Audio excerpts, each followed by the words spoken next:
Hello and welcome. Now, the detectives and the researchers behind me are already waiting for your calls, as are police throughout the country. The crimes we're about to show you are among the most difficult there are to solve. But remember, the chances are really quite high that you can help. As a direct result of last month's Crimewatch, several people are now in custody awaiting trial. Remember the burglary in Epping in Essex? 3 men broke into this house and held the Mitchell family at gunpoint for an hour and a half. They escaped with property worth £30,000. Police and the Mitchells help us make a vivid reconstruction in the hope that anyone who knew the culprits would ring in. Afterwards, 200 people phoned in with information, and as a direct result, 2 brothers and a 3rd man, all from South East London, have been remanded in custody on a joint charge of aggravated burglary. In addition, one of them has been charged with wounding with intent to cause grievous bodily harm to Mr. Mitchell. We also showed a gold snatch from a jeweller's shop in Chippenham in Wiltshire. The shop has a security camera which showed 3 men posing as customers, distracting the assistant and escaping with £12,000 worth of gold chains. Well, nearly 300 viewers phoned in to help. As a direct result, 3 men, all from northwest London, have been arrested and charged with burglary. And there was an appeal last month by PC Helen Phelps, which had a viewer in Dorset reaching for the telephone. And finally, a sticky problem for thieves in the West Country. They're probably trying to get rid of 31,000 cans of stolen Silvercrin hairspray, and all of them fairly new to the market. A trailer loaded with the hairspray was stolen from a lay-by near Weston-super-Mare on Wednesday, the 2nd of January. Our viewer knew that trailer, it was sitting in a farmyard just up the road. Local police were there in minutes and on inquiries heard that 4 men were coming back next morning to pick up the trailer and the 30,000 cans of hairspray, which they did. 4 men have now been charged with theft and a 5th man has been charged with disposing of stolen property. And finally, there's been a dramatic new lead on a case that we featured last August, the murder of a 9-year-old. Christopher Laverack was abducted from the home of his half-sister in Hull in March last year. His body was found 10 miles away by this man who was walking his dog along Beverley Beck.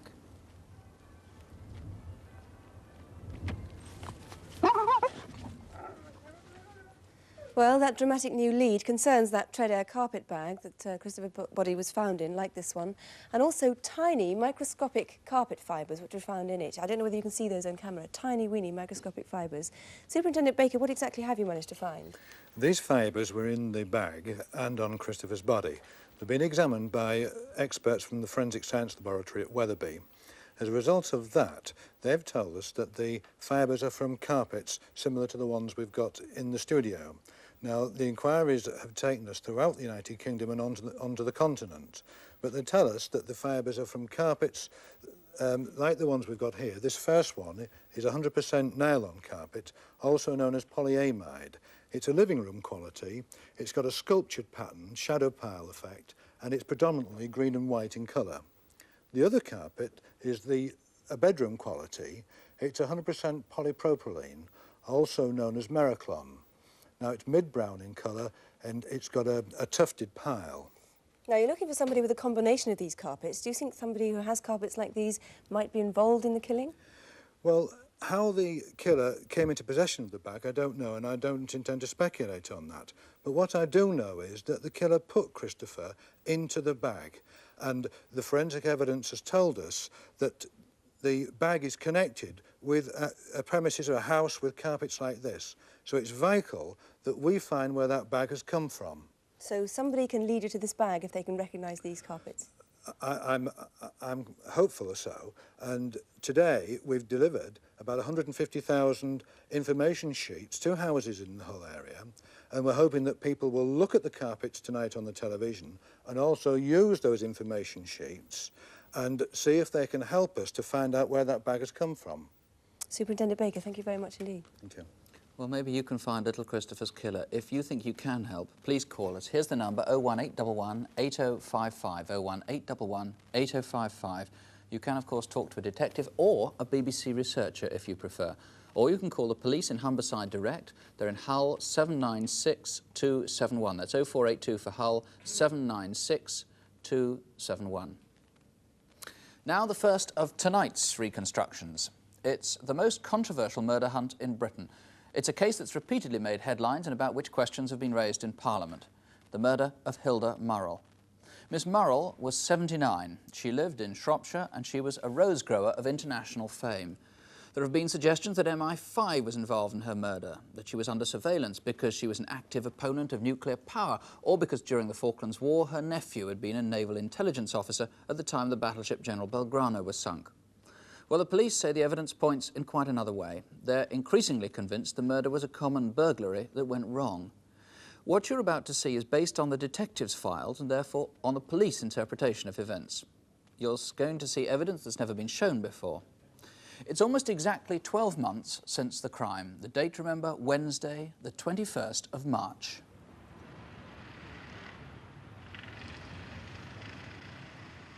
Just before noon that day, friends remember seeing Hilda Murrell in the Abbey Foregate area of Shrewsbury.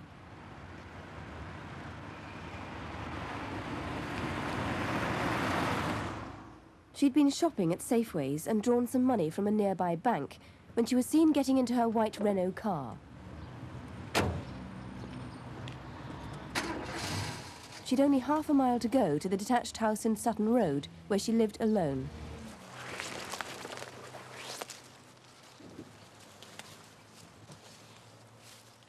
That lunchtime, however, someone may have got there before her.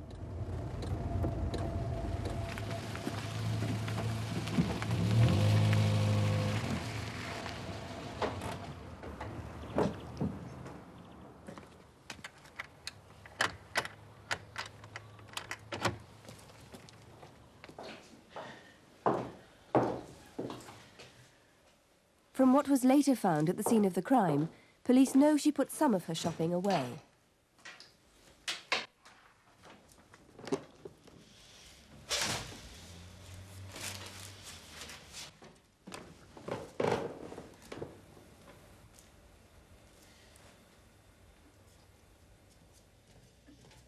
They also know that at some stage she must have gone upstairs.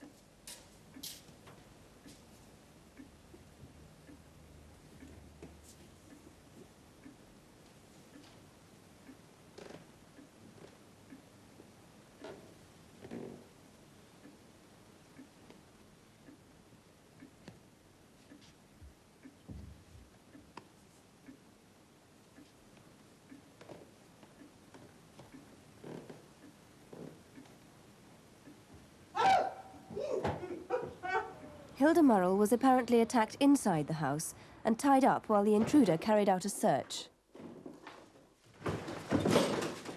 From the kitchen, one of her knives was probably taken, and though the burglar searched her handbag, he ignored a cheque card and chequebook, concentrating on the cash she'd taken from the bank that morning.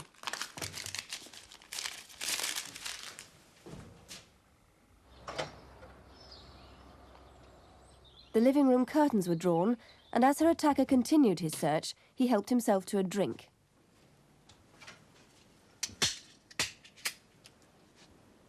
Even at this stage in the escalating violence, her attacker may not have wanted to kill her. And in one of the strangest twists to the story, he forced her out of the house and into her own car.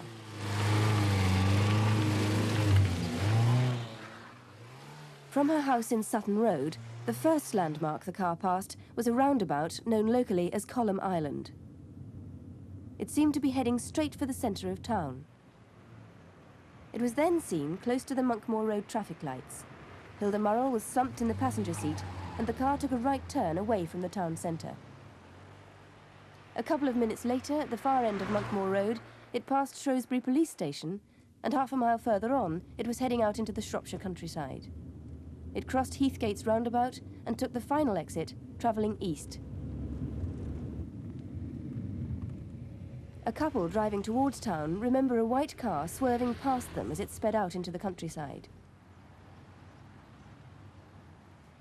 The car was following a back route to Newport until it turned off into a country road called Huntington Lane.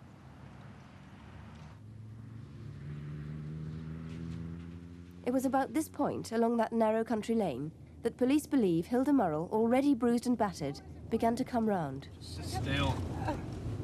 Sit still. You'll get some of that. Some of that. Right?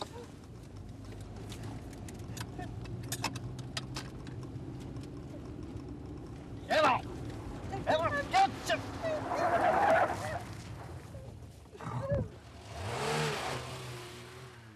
We know from the tyre tracks that it was here that the car skidded off the road, and it's likely that Hilda Murrell was then forced to get out. Get out!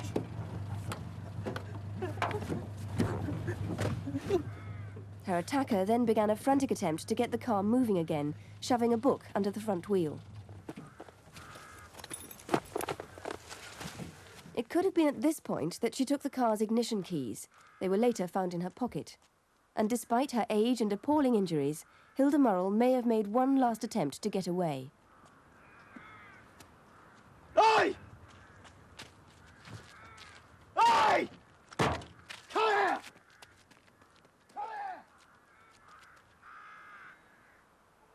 Whatever happened, police believe that her attacker bundled Hilda Murrell off that country lane and into a field.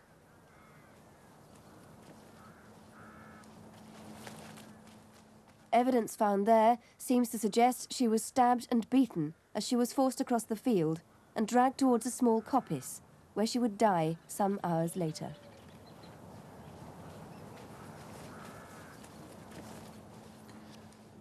Three days later, Hilda Murrell's body was discovered a quarter of a mile away from her abandoned car. Now, in that reconstruction, we were as accurate as we could be. We used Hilda Murrell's own car and, where possible, her own possessions. Her home, though, in Sutton Road has been sold and it's been changed inside since, so we used instead a neighbour's house. We do, though, have a picture of the real house taken when the crime was first discovered. The detective leading the inquiry, Detective Chief Superintendent David Cole, is going to take us through the scene of crime video taken by the police inside Hilda Murrell's home on the weekend that her body was found. Now, first of all, you have pictures of the breakfast room. Yes, the first shots we're going to see are of the breakfast room. And these quite clearly indicate a search of drawers and cupboards. And we move on now to the table in the breakfast room, showing that her handbag and her purse had been searched, and we know that a quantity of money was taken out of the purse. Now, no sign there, particularly of documents being rifled? No, there were various documents within the house to do with her research into the Sizewell B project, and it would appear that none of them were disturbed. It was, though, said that the telephone had been tampered with, that the phone had been carefully disconnected. Yes, it was. There's been a lot of speculation about the telephone, and the next shot, I think, shows quite clearly the telephone as we found it and indicates that it had been ripped out, the wires had been ripped out of the junction box and had been ripped away from the wall. All the wires had been ripped out of the junction box, as you can plainly see in that shot. Had anybody made any sophisticated attempt to bug the phone, as far as you could tell, to tamper with it? None whatsoever, and that has been confirmed by GPO engineers. Right. Now, we know that she went upstairs and that he went upstairs. What Yes. did you find when you went to the top of the house? Well, there was a lot of activity upstairs, quite obviously.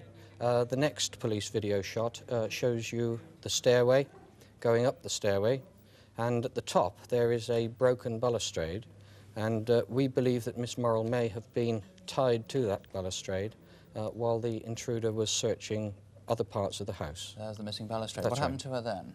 Well, she was then apparently taken into a bedroom, and we've got a still shot of the bedroom. We know that there was some violence in that bedroom and also sexual activity because of human semen that was found on an article in the bedroom, and also similar material found on an item of her clothing. Miss Murrell was 79 years old. Yes, this is a particularly disturbing feature of this assault. Now, that doesn't make it sound as though it was an ordinary motive of going for papers, yet there have been some peculiar things going on, or so it seems. For example, her document she was writing to oppose the Sizewell B power station, the final draft is said to have been missing. Well, that isn't so. I have in front of me the final draft that she was working on, and we've been able to check that by examining her diary. And her diary for the evening before her death quite clearly shows that this is the paper that she was working on that particular evening. Do you have any other clues as to who did it? Well, we have, yes. We have a number of people who saw a man in the car, and we recovered certain items from the car. I've got a couple of them here. We have a Hamlet cigar wrapper, which was found in Miss Murrell's car. She was a non-smoker. She was anti-smoking. It's unlikely that it belonged to anyone connected with her. And I also have a snare peg, which was found in the glove compartment of the car, which Looks appears like a to tent be... peg to me. Well, it could be a tent peg, it could be a gamekeeper's or poacher's snare. Right. Now, as you say, she was seen in the car with a driver. What description right. do you have of the driver? Well, he's a white male. He's probably in his middle to late 30s. He's averaged a thick set, he's got medium brown hair, it's neatly cut, he's got a fringe, and he was wearing the anorak that you see on the picture there, and we believe it's got a D-ring in the centre of the back. We also have a further description of a man who was seen running away later from the scene of the attack. Now, what do we know about this Well, man? during the afternoon, a number of people saw a man running away from the scene where Miss Murrell had been left.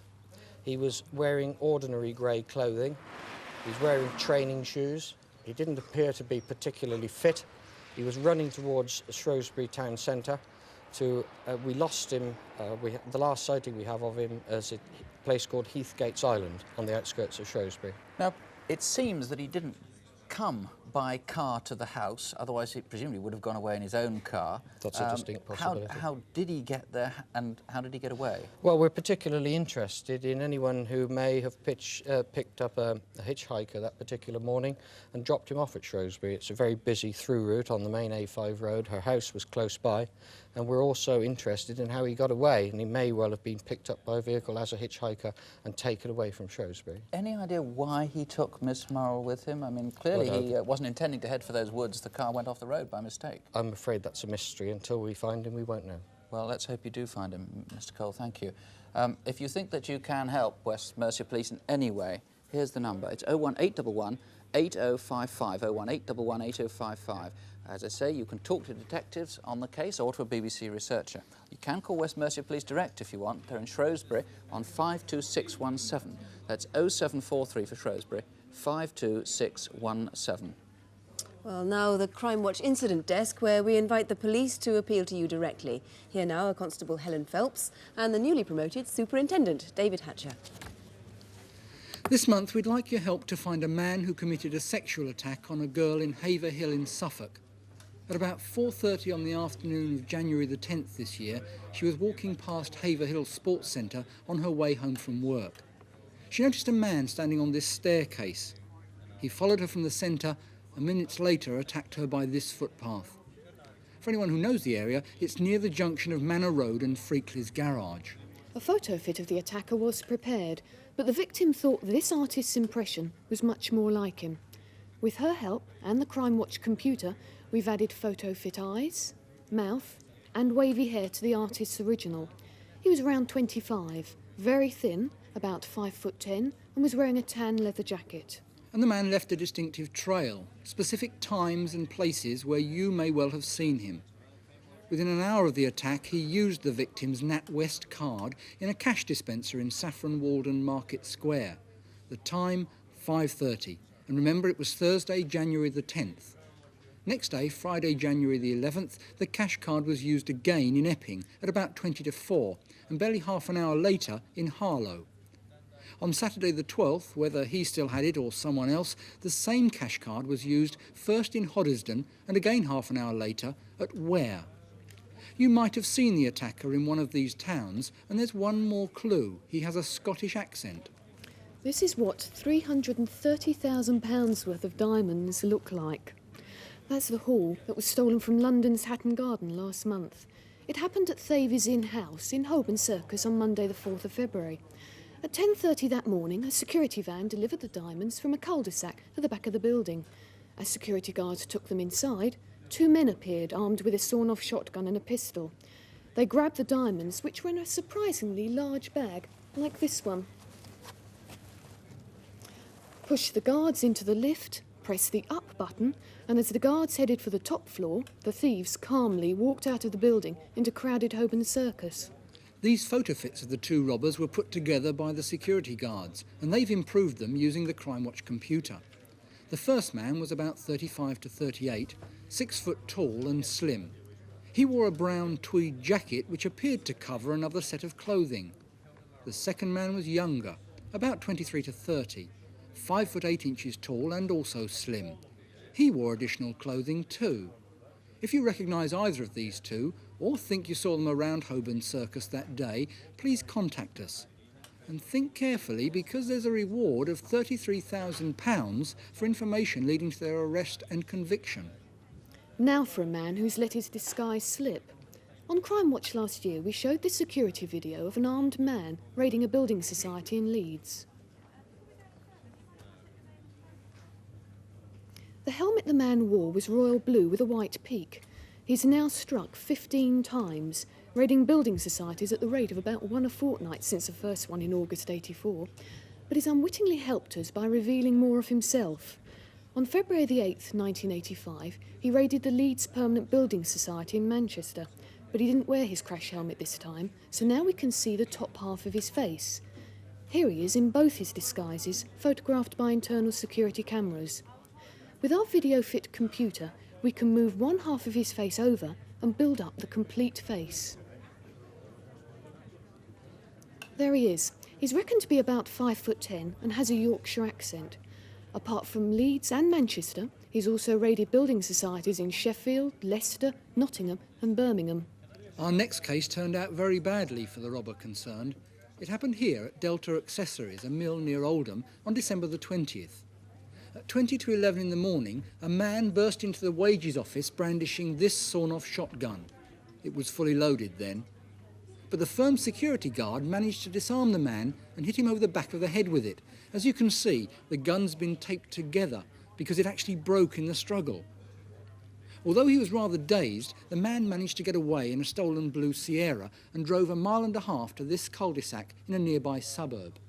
He was seen running away from the car, holding his head. The man we're looking for is white, 30 to 35, with short mousy hair and a scar or blemish on his right cheek. But his injury was serious and is perhaps the most significant clue. Maybe you know of someone who had a hospital treatment last Christmas for head wounds. Or did he ask you to help him? And we're looking for another chap who's obviously reckoning on becoming a film star. On October the 16th last year, the security camera filmed this robber at the Nationwide Building Society in East Ham, London. Here's the one walking towards the camera with a C&A plastic bag. Inside it was his gun and the money he'd forced the cashier to give up. He's 35 to 40, of medium build and with dark brown hair. If you recognise him, give us a call. And finally, this man, Desmond Quigley, may be able to help Lancashire police in the investigation of the murder of John Ward, an antiques dealer from Lancaster, who was found dead on December the 2nd last year. Desmond Quigley is 45 and 5'5". Among his many tattoos are the words love and hate across the fingers of each hand, and a thistle on the back of his left hand. He speaks with a strong Glaswegian accent and was living in East London. If you've seen him, or if you can help with any of our incident desk cases tonight, give us a ring. The number to ring, if you can help in any way, is 01811 8055. 01811 8055. Our next case takes us to Wastwater in Cumbria, where, if you remember, police frogmen found the so-called lady in the lake, a body whose discovery led last week to the imprisonment for manslaughter of the airline pilot Peter Hogg. Ironically, it was a quite different lady that had caused the police to search Wastwater. They'd been hunting for this young woman, Veronique Marr. Veronique was 21. She came over here from her home just outside Paris to improve her English, and in the long, hot summer of 1983, she disappeared. Now, in a unique cross-channel appeal, Crimewatch UK is linking with a French television programme called Au Nom de l'Amour. Veronique's parents here make a direct appeal to the French public. On est d'une famille très unie, donc elle avait un esprit de famille très poussé, enfin la famille dans son sens le plus élargi. Ses études qu'elle faisait en 82-83 faisaient qu'elle n'habitait plus avec nous. And in one of her vacations, Veronique came to England and the Lake District. We hope the reconstruction you're about to see will jog your memory. Remember, it's July 1983. Veronique Marr was a student of agriculture and loved the countryside. When she came to England, the Lake District in Cumbria was perhaps an obvious place for her to visit. She arrived at the lakes by train on Sunday the 24th of July, 2 years ago. She spent a week walking, exploring the fells by day and staying at youth hostels overnight. It seems to have been a solitary holiday. Her English was poor, and she would have met few hikers who could speak French. By Saturday evening, the 30th of July, she'd reached Wasdale Hall Youth Hostel. No one paid particular attention to her. She was another youth hosteler on holiday.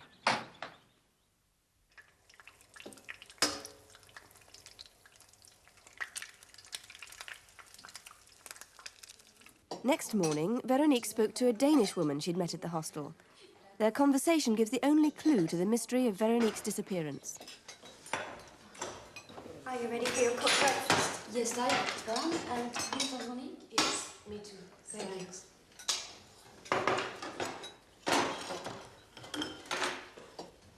Fais-tu de la marche encore aujourd'hui? Ah oui, je veux monter jusqu'à Scarfell Peak. C'est le mont le plus haut d'Angleterre, mais il ne fait que 1000 mètres. After breakfast and her cleaning duty, Veronique checked out of Wasdale Hall Youth Hostel. Veronique Ma. Yes.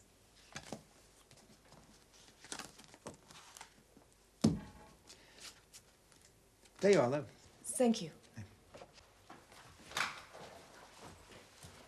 Au revoir, monsieur. Bye-bye. At 9 o'clock that Sunday morning, Veronique walked out of the hostel and vanished. As far as the police know, she's never been seen again. Wasdale Hall is on the shores of Lake Wastwater. It's one of the wildest parts of England, set in the roughest of mountain country. Veronique could have taken one of 3 routes from the hostel. She might have gone down the valley towards Nether Wasdale and Stanton Bridge, but remember she'd said she was going into the hills to climb Scorfell Pike. One route to it is by road to the head of the lake. Perhaps someone passed her. Were you walking in the valley that July Sunday morning? The other route is along the scree slopes that run down to the lake. Perhaps Veronique lost her footing.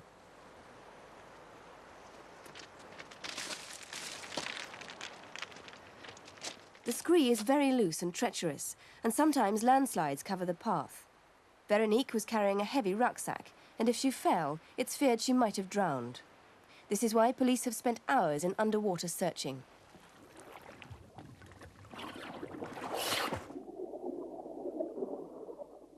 Divers from the Lancashire underwater team have searched the lake on 4 separate occasions. Roped together for a necklace search, they've examined the perimeter of the lake bed in minute detail, but have found nothing belonging to Veronique.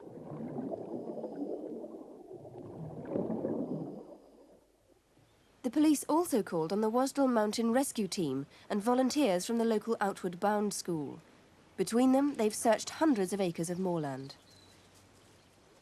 And police dogs have been on the mountainside too, combing the woodland and gullies.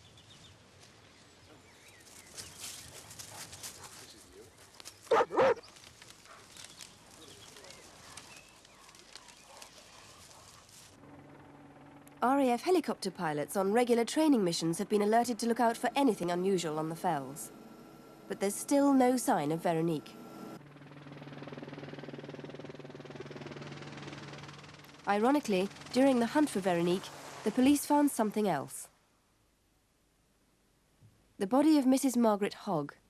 Her husband, an airline pilot, had dumped her from a small dinghy 7.5 years before. Her body had been trussed in a parcel, weighted with a curbstone, and dropped by chance in one of the shallower parts of the lake. Last week, her husband was jailed for 4 years. Wastwater is the deepest lake in England. In places, it drops to over 300 feet, well beyond the range of normal diving.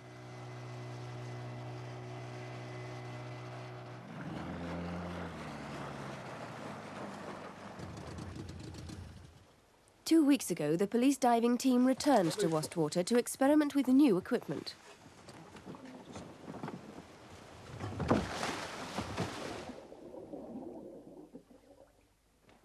Crimewatch helped the police by negotiating the use of an American mini-submarine, the first of its kind in Britain, and we were there to film the experiment.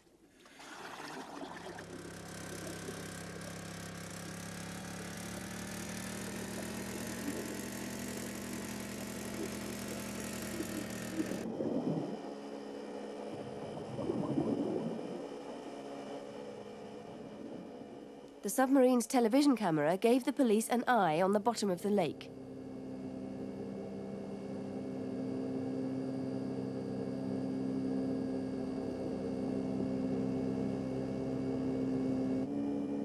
But Wastwater is over 3 miles long and half a mile wide.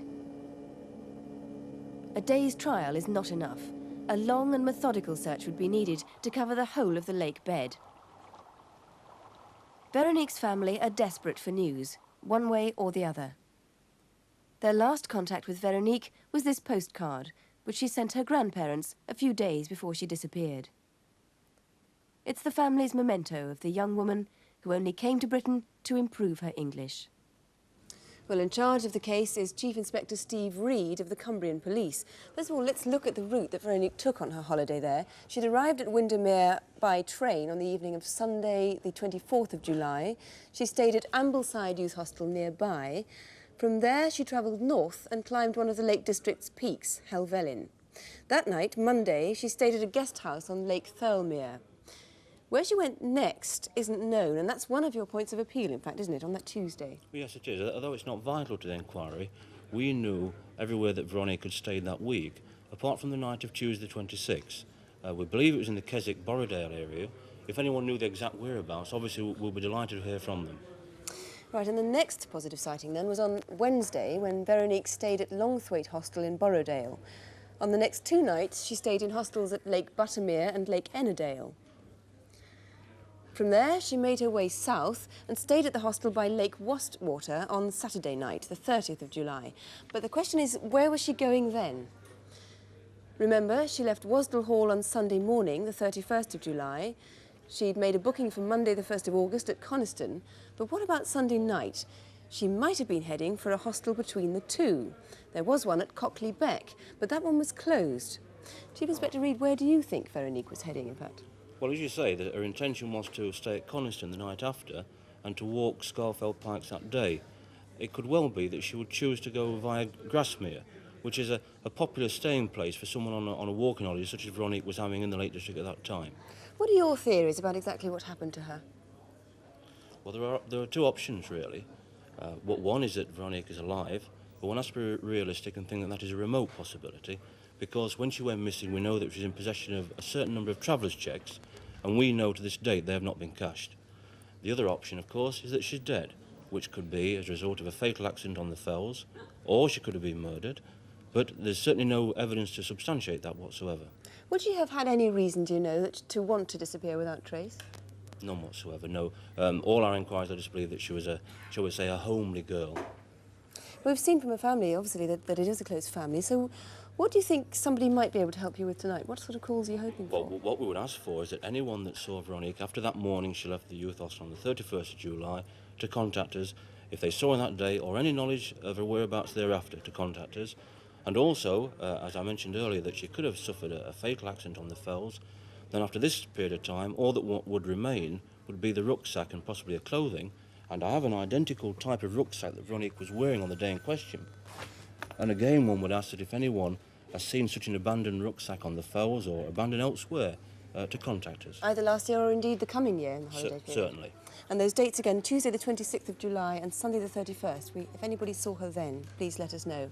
The number to call if you think you can help is 01811 8055, 01811 8055, or you can call Cumbria Police direct at the incident room in Penrith. That is 0768 66886, Penrith 66886. In fact, I can tell you we've already had a very high volume of calls tonight. Now, lastly this evening, we go to North East Scotland. We want to take you back 6 months to a remote part of the country, and maybe you know somebody who's been there.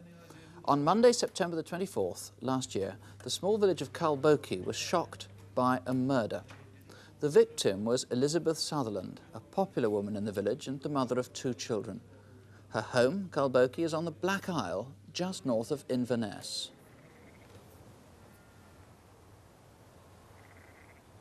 The Black Isle is a peninsula on the south side of the Cromarty Firth. The village of Culbokey, with a population of about 300, overlooks the Firth. This is where Elizabeth Sutherland lived. This is the family home, Dunrobin. It's on the outskirts of Culbokey, on the road towards the next village, Munlochy. Only 5 feet tall, Elizabeth was also known as Totsy. Her husband, Kenny, is a builder, and they've a son, Stephen. On the morning of Monday, September the 24th, Totsy dropped off her other child, Jane, at the village school. See you later. Watch yourself. Yeah, bye. Bye. Bye. Her next stop was to pick up the morning paper. Morning, Alice. Morning, Tots. Thank you. Thank you. Cheerio just now. Cheerio.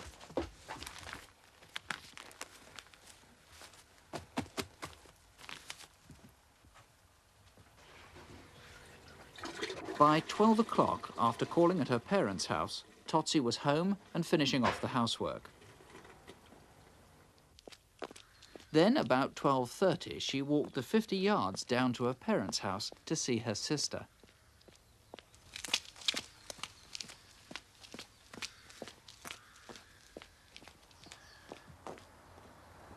Jean? Oh, it's you. What you doing back again? Just back to see those barrels we bought. Uh-huh. See if they'll fit in the pots. Really? Oh, mine are fine. Look at this. Totsie was always active in village life. That day, she and her sister Jane were planning for the local bulb show. Got on fine with mine. I think we might win something there. Oh, I think so. I think we've got a good chance at this year. Definitely. Uh-huh. I was thinking of planting some in the garden, you know, Really? this afternoon, Oh, well, that'd make a nice display for the spring, wouldn't it? At about the same time, a mile away, this lorry driver finished his break and set off up the Mount Eagle Road.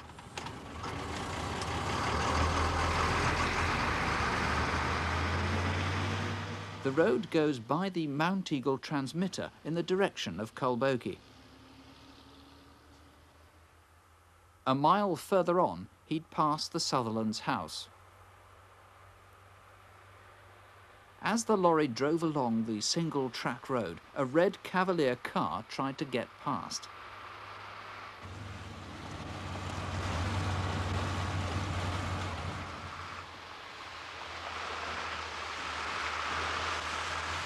The driver remembered that the registration number ended with a T. You know what you're doing now? Well, See you later anyway. Right. He's back. Okay, then. I'll see you later. Totsie left her sister after chatting for no more than 10 minutes. Meanwhile, the lorry driver noticed the red Cavalier again. It was now parked, with the driver apparently gone, and less than a quarter of a mile from Dunrobin.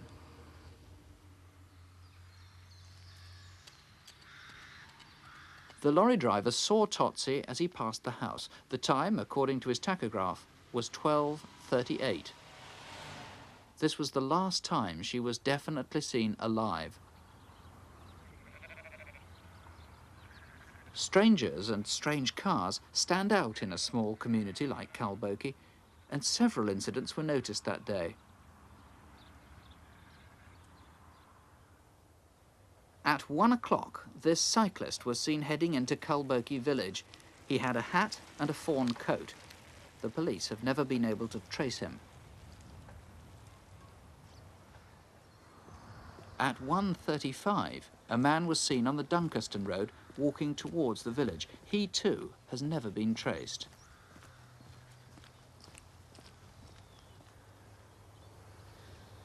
And then between 2 and 4, another Cavalier, this time a white one, was seen by 2 different witnesses, parked here, only a few yards from the house.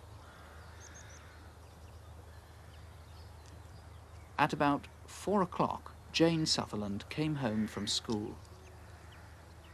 Sometime in the previous 3.5 hours, her mother had been stabbed to death in the house.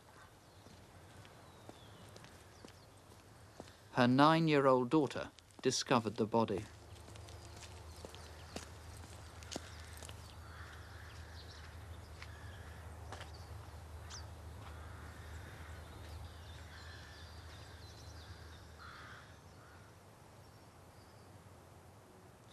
Superintendent Andrew Lister, how's the family now? The family are remarkably good. The little girl, who's a very bright girl, is a bit disturbed, upset, but overall they are remarkably good. Have you any idea of the motive? No clear idea. There is indications of it being theft, but then nothing was stolen. So I've got to honestly say there's no clear motive.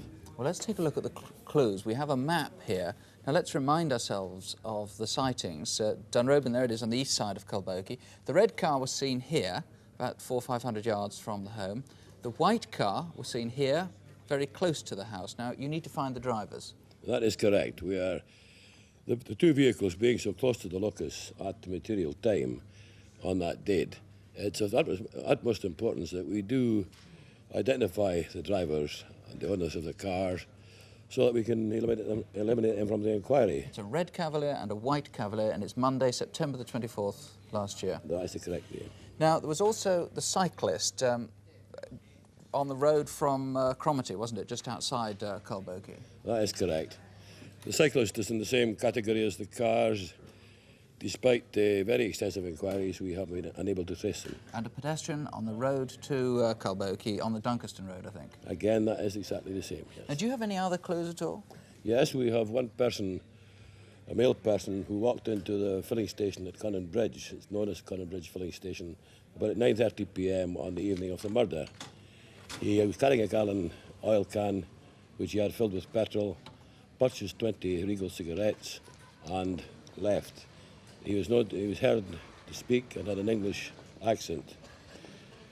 So he's English and he smokes Regal cigarettes. Any other information? I mean, presumably it's possible that it wasn't an outsider at all. Is there anything you want the residents of Culbokie to look out for or report? Oh yes, very much so. I would ask the people in Culbokie to think hard about what happened prior to the murder, what happened on the day of the murder, what they saw, what they heard, and what they've seen and heard since that may be of importance to this case. We need their help, very much so, the local people. And I would ask all viewers to think hard if they can give us anything at all that may help us in this case, and we certainly need it. Then I'd ask them to ring in now and do so, and it would be treated in confidence. All right, thank you very much, Superintendent Lister. The number, as always, if you're going to ring here in London, 01 811 8055, 01 811 8055, or you can call Northern Constabulary direct. Here's the number, Dingwall 62444. That's 0349 for Dingwall, 62444. And if you haven't had a chance to write tonight's numbers down, if you have CFAX, they're all on page 186 for the rest of the week. And if you don't have a phone or can't get through to us tonight, drop us a line. Here's the address, Crimewatch UK, BBC TV Centre, London W12 8QT. The main number is easy to remember. We're going to be here for the rest of the evening. Please do ring if you think you might be able to help in any way, however small. In fact, as always, we'll be back to tell you what develops in just over an hour from now. That's Crimewatch UK Update here on BBC One at 11:30, which is directly after Question Time and the Cheltenham Festival. If you can't stay up till then, I know I always say this, please don't have nightmares. Remember, we've been showing you very isolated crimes. Violent crime really is much rarer than we might think, and as our experience shows, you can help make it even more rare. If you have any information on tonight's cases, please do ring. We'll be waiting for your call. For the moment, good night.